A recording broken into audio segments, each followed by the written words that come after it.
Avertissement. Le tournage de propulsion se fait avec des pilotes professionnels en circuit fermé.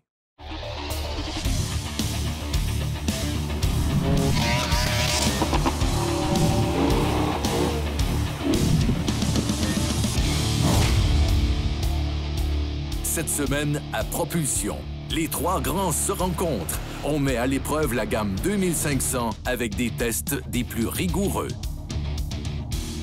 Simon, belle journée, décor bucolique, un beau tracteur avec les pneus qui brillent, un terrain connu. Ben oui, exactement. J'ai été élevé sur une ferme. On peut pas demander un plus bel environnement, je pense. Et qu'est-ce qu'on aime quand on est élevé sur une ferme? Souvent, c'est les pick-up. On va se gâter avec des 2500. Des vrais camions, là. Des vrais camions, mais pour ça, on va avoir besoin d'un coup de main. On a pas mal de véhicules. Tu connais du monde? Ben oui, je connais plein de personnes. Fais des téléphones. Parfait.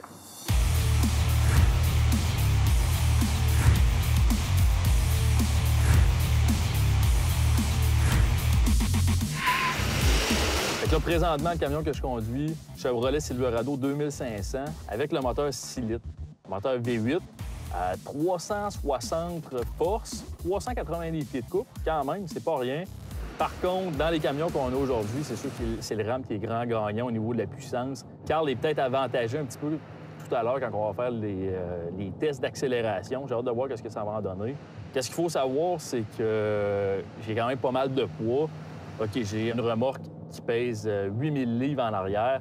La capacité maximale de remorquage du camion, du 2500, avec la motorisation essence, c'est quand même 14 800 livres. Si on aurait fait ce test-là avec le camion GMC Sierra qu'on a aujourd'hui, 2500 diesel, là, c'est sûr que c'est autre chose. La capacité monte à un petit peu plus de 18 000 livres, donc encore une plus grande capacité. C'est sûr, un moteur qui est encore plus puissant, un moteur qui a plus de torque. On parle du 6.6 Duramax. 910 livres de coupe au niveau du Duramax. Ça, c'est très, très impressionnant. Je suis en terrain connu dans un Ram. J'ai un Laramie Longhorn 4x4 diesel, un 2016. Donc, l'habitacle se ressemble quand même beaucoup.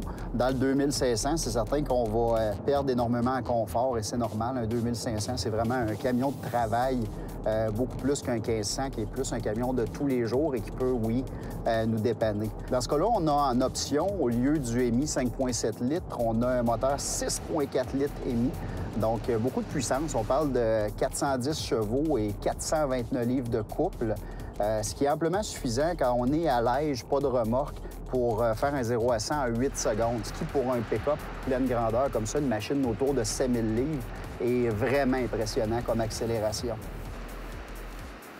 La version qu'on essaie aujourd'hui est équipée du moteur à essence, le V8 de 6,2 litres. On parle de 385 chevaux, 430 livres pieds de couple, ce qui est quand même pas mal. C'est un moteur, bien sûr, moteur à essence commande une consommation pas mal plus élevée. À date, en tout cas, là, avec une remorque, toujours nos remorques installées derrière, je suis rendu à 18,5 litres au 100 de moyenne.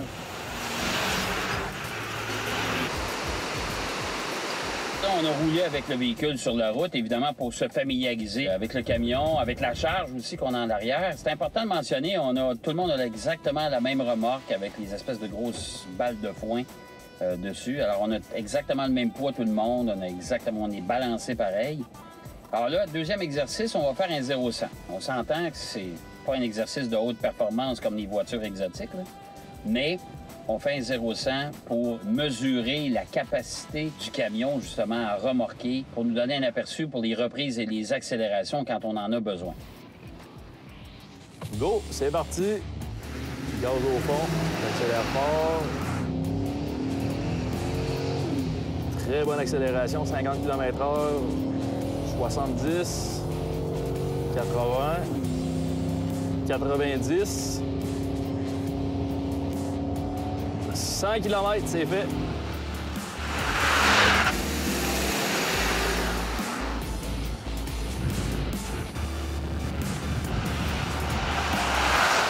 C'est parti.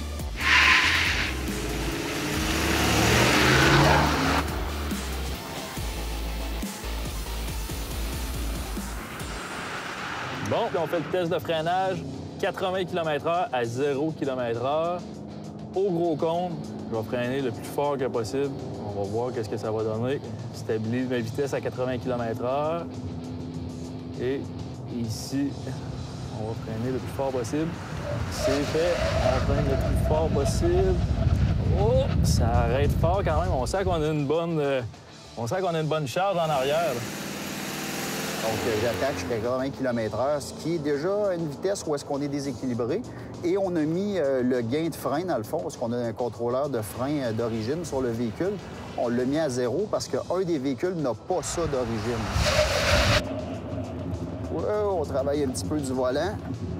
L'ABS travaille fort. Hey, tout de même, je pense qu'on a freiné plus court qu'un des collègues, oui, mais c'était pas nécessairement confortable. En temps normal, c'est certain que quand on a un contrôleur de frein électrique, ça donne une bonne assistance là, de la part de la remorque derrière.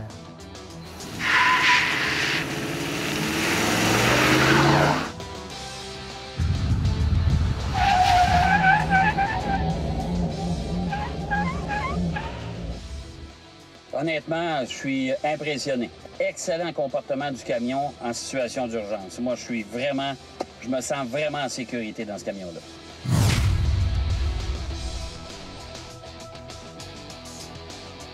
Bon, étant donné que c'est moi qui ai remporté la victoire, bien sûr, avec mon camion. Autoproclamé, mais c'est correct. Autoproclamé. Les téléspectateurs vont décider, puis ils vont être d'accord avec moi, de toute façon. Mais, trêve de plaisanterie, passons à la deuxième plaisanterie. Qui a eu l'idée? Johan, notre producteur, qui a été élevé ici, c'est la ferme familiale, la ferme Le Pacha. Donc, super décor, beaucoup d'aide de leur part, d'ailleurs, parce que des potes de foin à Montréal, ça traîne pas bien. C'est un peu plus dur à trouver. Hein? Donc, on a eu un gros coup de main. Et Bossé et Frères qui nous a fourni un tracteur. Et là, on met tout ça ensemble, on brasse ça, et une idée intelligente en est sortie. Pourquoi on n'attacherait pas 3 camions en arrière d'un tracteur? Je pense que... Bon, moi, je trouve ça intelligent, moi, honnêtement. Pas pire, hein? Ben, je l'aime, mon producteur, moi. Je trouve ça intelligent. De toute façon, tout ce qu'il fait, c'est intelligent. Moi, je suis tout à fait d'accord avec ça. OK, c'est vrai. OK? Hein? Faudrait l'essayer à cette heure, voir le résultat. Moi, surtout avec ton nouveau camion. C'est ça. J'ai une inquiétude, c'est la traction. Parce que c'est certain que, bon, les pick-up, c'est à peu près quoi, 5000 livres, les pneus, moins de surface de contact. On va faire notre gros possible, mais le tracteur, ça peut être assez étonnant ce que ça peut donner. Non, honnêtement, c'est sûr que ça va jouer au niveau de la traction. On est quand même sur un terrain aussi assez mou, on va se le dire. On va. 4x4, l'eau. Oui, ça, c'est sûr. Messieurs, je suis là pour vous sauver la vie. Énervez-vous pas. Belle confiance. On est très confiant.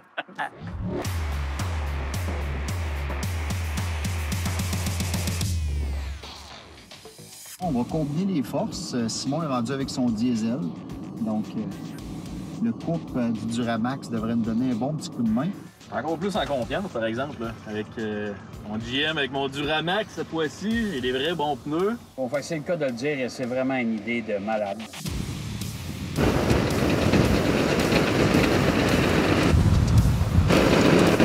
On va le tenir bien à côté. On est capable de le tirer.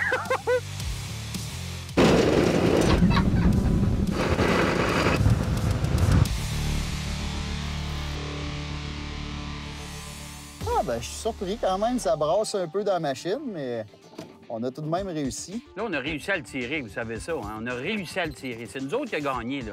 Là, je sais pas ce qu'il fait. Hein, qu'est-ce qu'il fait là? T'es en train de se reculer. Là, il descend de son tracteur. On va te gager qu'il bouille. Il prend ça dur. Il prend ça dur, notre Claudin. Il a bien vu qu'il était pas de taille avec son tracteur. C'est pas utile, ce tracteur-là. Ah, d'après moi, il est en train de nous arranger de quoi, là? Non, je sais pas. Je sais pas. Là, je vois mon Simon qui me regarde. Carl, c'est la même chose. Je comprends pas. Et le tracteur disparaît comme Lucky Luke au soleil couchant. Je pensais que ça allait être bien plus fort que ça, ce tracteur-là. I'm a lonesome poor tractor driver. C'est juste mignon, c'est pas plus que ça, hein? Long, long way to home. On a les camions faits pour... C'est quoi, ça? Ouais! Là, par exemple, on commence à parler d'un vrai tracteur. Au grand mot, les grands moyens. Hey, là, on est perdu. Ah non, là, par exemple, on est fait comme des boulettes. Je vois 8 roues, un monstrueux tracteur. Il est-tu vraiment sérieux? Il veut qu'on tire ça avec ça? Mais on va se faire ramasser. Aïe, aïe, la cabine, elle tourne en plus.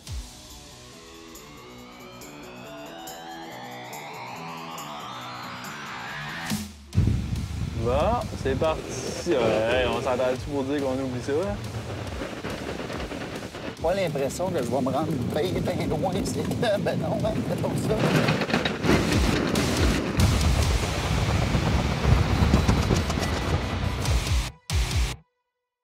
Bon, ben là, c'est le temps de départager les résultats et je suis pas certain que j'ai hâte. Je sais pas pourquoi. Non. C'est pas ton avantage, hein? Non, pas tellement. C'était une dure journée au bureau, là, on va se le dire. Notre chevelu personnage, lui, ça va bien, là. Ben moi, ça va très bien. Je me suis tapé la victoire dans les deux cas, c'est-à-dire en freinage et en accélération. Le Ford, c'est celui qui a fait le mieux. Ouais. Toujours avec la même charge. De votre côté, c'est la même chose. C'est ça, 8 Je 000 pense, livres en arrière. au plan des accélérations, notre ami Carl était 0. Oui, 0 puis une barre. Puis j'ai essayé 2 méthodes. J'ai essayé d'y aller franchement, juste de taper l'accélérateur au maximum et de partir. Et j'ai essayé la méthode de accélérateur-frein, histoire de faire monter un petit peu le régime et partir. Et même, excellent résultat, une 3e place. Une 3e place. On s'entend pour dire que c'est assez surprenant aussi parce que c'est le Dodge qui a la puissance la plus élevée sur papier. C'est Ouais, exactement ça. Moi aussi, je suis surpris de ça. Mais c'était un peu... C'était mou de 0 à 40, comme si c'était plus la transmission qui réagissait pas bien. Pourtant, la 6 vitesses, une fois qu'on est parti avec les charges puis on roule, elle va très bien et vraiment est intuitive pour rétrograder si on veut monter une côte. Je comprends juste pas le résultat pour le 0 à 40 km/h. Des fois, ça peut se passer entre le volant et le siège, mais ça, on ne dira pas. Ça, on ne sait pas. Et toi, mon ami, du côté de GM, ben freinage, c'est pas terrible. Hein? Non, freinage, là, j'ai sollicité le système au maximum. J'ai sauté sa pédale à 2 pieds à un moment donné. Même, j'entendais la pompe ABS faire beaucoup de bruit. La pédale a descendu au fond. Puis les résultats n'étaient pas là. Et les résultats parlent par eux-mêmes. Je me sentirais peut-être pas vraiment en sécurité avec une lourde charge dans une situation d'urgence. Disons que ça laisse à désirer. Alors, puis dans le cas du F250, honnêtement, messieurs, là, en accélération, c'est linéaire, c'est franc, il n'y a aucun problème. D'ailleurs, j'ai obtenu le meilleur résultat. Ouais. Puis en freinage, j'ai vraiment bloqué les roues. Et puis, je me sentais en pleine sécurité. Il ne s'est rien passé. Le camion a super bien réagi. Puis on a freiné sur une courte distance. On s'entend qu'avec 8000 livres qui nous poussent en arrière, c'était Et mon père de les manche. contrôles de frein désactivés sur les 3 véhicules. Exactement. Ouais, ça, c'est bon de le noter Ouais. aussi parce que j'avais pas de contrôle de frein du tout sur le mien. Puis de l'extérieur, je t'ai regardé quand tu as fait ta manœuvre de freinage d'urgence aussi. Puis même chose, le camion restait droit. Ah, ouais. Le nez n'a pas Ouais. plongé Ouais. du tout. Non, vraiment, Fait chapeau. qu'avec ma petite famille, là, puis avec une roulotte ou une grosse masse en arrière, je suis même pas inquiet. Par contre, dans mon cas, c'est drôle parce qu'avec une charge similaire, avec un 15.5 au diesel, je suis en pleine sécurité, ça va bien. Avec le 2500 qui a la suspension en option, qui adapte, dans le fond, la hauteur de l'arrière du véhicule, hyper déçu des réactions de ça. Demain matin, si j'achète un 2500, je ne prends pas cette option-là. Ça prend honnêtement une suspension avec des lames aussi. Ouais. Je pense que ça prend quelque chose Des de camions qui pareil. sont faits pour travailler. Mais là, ça vous tente-tu, les gars, qu'on s'amuse un peu? Parce que on a travaillé fort, là, on était sérieux, là. Hein? On s'est amusé un peu, mais là, on va s'amuser pour le fun.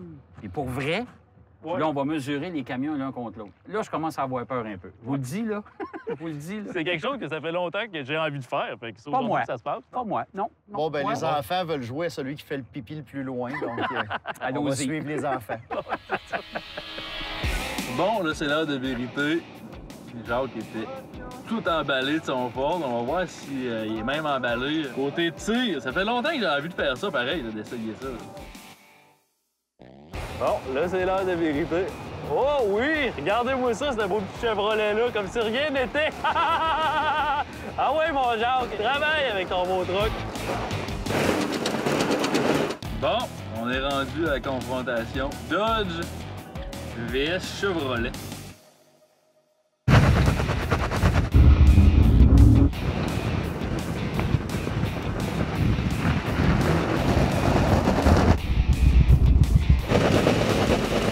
Si on récapitule, le GM tire le Ford quand même relativement facilement, mais là, le Ram vient de tirer le GM. Conclusion, on n'est pas dernier tout le temps, on n'est pas deuxième tout le temps, on vient au moins de gagner une épreuve. À m'acheter un camion pour travailler, les gars, là, je m'achèterais avec un moteur diesel. Mais suite à notre match d'aujourd'hui, je m'achète plus de pick-up. Non, c'est Non, quoi que tu j'achète ça. t'achètes? Ben ouais, écoute. Un gars de Ford achète un Ford, un gars de Ram fait la même chose, un gars de GM aussi. Donc, c'est bien, bien rare que peu importe ce qu'on va donner comme opinion, que ça va changer vraiment le processus d'achat, là. Ouais, Et faites pas ce qu'on a fait aujourd'hui, OK? S'il vous plaît, là. Mais bon tracteur. Ouais, c'est ça.